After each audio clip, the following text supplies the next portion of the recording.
जय जगन्नाथ सांग मैंने आज आम कुआड़े जाऊँ कहल। आज हूँ माघ सप्तमी। आम जाऊँ चंद्रभागा बुड़ पकड़ा। तो देखिपे आम भोर भोर बाहरीचु।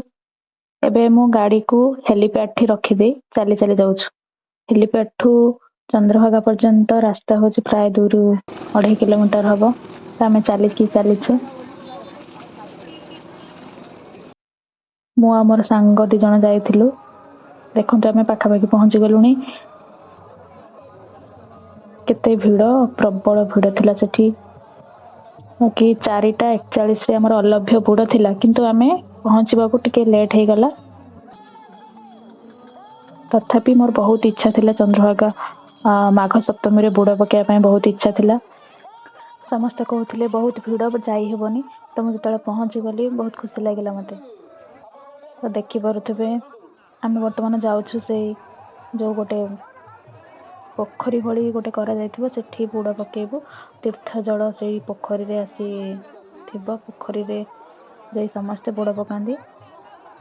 एठी पूर्व दिन समस्ते तंबू बांधिकी रुहंती और रोषेई करी खांती माटी हांडी रे। देखि परुथिबे सब एठी खाइबा मध्ये पड़िछि। चंद्रभागा समुद्र रो अपोजिट साइड रे से पोखरीटी खोला हेछि। देखंतु एठी हेछि एथरे तीर्थ जल अछि। समस्ते माघ स्नान करिकि जाउछंती। एबे टिके सकाळ हे आसिला बोली लोकटी कमी जाइथिले। तो तापरे मु भी गली बुड़ पकेया पई। माघ सप्तमी रे बुड़ पकाइले कुआड़े पाप नाश हुए बोली भगवान को ऊपर विश्वास अछि। किंतु प्रकृत रे हमर पाप नाश हुए कोउथरे हमर कर्म रे ही सब किछि थाए। कर्म जेमिति करबा हमको फल सेमिति मिलिबो।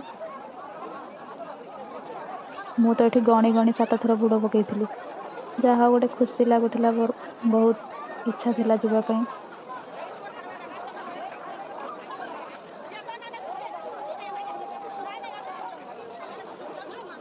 तथापि बहुत लोक आहुरी आसुथिले बुड़ पकेया पई।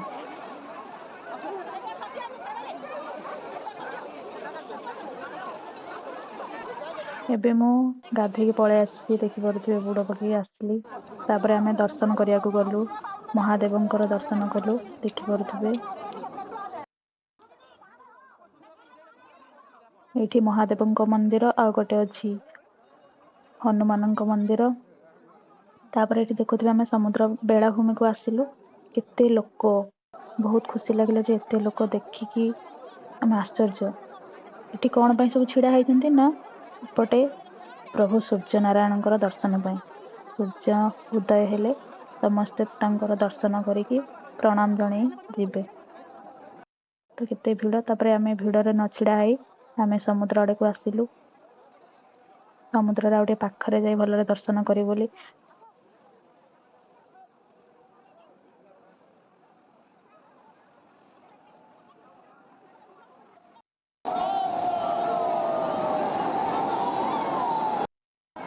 एबे देखि परुथिबे बहुत साउंड सुना जाउछि कोन पई ना सूर्य नारायण वर्तमान उदय हेबाक जाउछंती। देखि परुथिबे टिके टिके दिसुछि।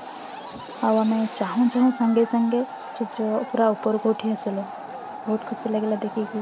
गोटे अलग प्रकार अनुभूति मध्य ये। तो बुड़ पकेइकी तापरे तुळे महाप्रभु सूर्यंकर दर्शन हुए से गोटे अलग प्रकार दर्शन देखि परुथिबे आपण।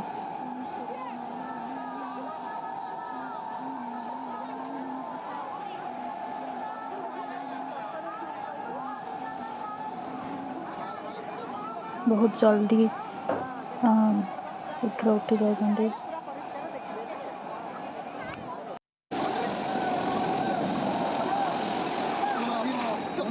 एबे तो पूरा देखा जाउछंती देखि परुथिबे आपण। तापरे मु टिके कली समुद्र रे गाधेया पई। पूरा तो बुड़ी हो नथिला कहिना पानी आसुथिला। तापरे मु टिके आगो चली जाइथिली बोली मते सेठी हुइसिल मार के डाकिले कि जाओनी पळे आसो। मु तो पळे आसली।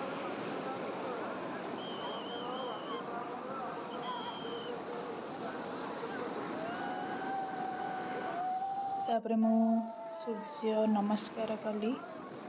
महाप्रभु सूर्य नारायण समस्तंको आरोग्य रखंतु। समस्तंकर पाप नाशन करंतु। एतिकी कामना। तापरे आमे हनुमान मंदिर रे दर्शन करी आमे आसिलु आ गोटे जगह को। जोठी आमर ये देखिपे महाप्रभु जगन्नाथ और लक्ष्मी बसिଛନ୍ତି। एटा मते सबुठु नियारा लगिला और सबुठु खुशी लगिला देखिकी कि सूर्यनारायणଙ୍କର प्रथम किरण महाप्रभु जगन्नाथଙ୍କ ଉପରେ ପଡୁଛି। ଏଇଠି ଦେଖିପାରୁଥିବେ ସବୁଠୁ ମତେ ଭଲ ଲାଗିଲା। ଏଇଠି ଦେଖନ୍ତୁ लक्ष्मी नारायण बा महाप्रभु जगन्नाथ और लक्ष्मी बसिଛନ୍ତି। सूर्यनारायणଙ୍କର प्रथम किरण तांको ଉପରେ ପଡୁଛି। ଏଠି ଛାଇ ବି ପଡୁଛି, ଲୋକମାନେ ଯିବା ଆସିବା କରୁଛନ୍ତି। ତ मते सबुठु भल लगिला ये जिनिस। आपण माने भी दर्शन करंतु।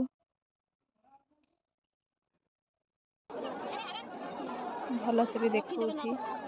एठी चंद्रभागाठू सूर्यंकर प्रथम किरण आसी जेतेबेले से मंदिरर प्रभु जगन्नाथଙ୍କ मुह ଉପରେ पूरा पड़ुछि। जय जगन्नाथ। प्रभुଙ୍କ दर्शन पर आमे फेरिलु।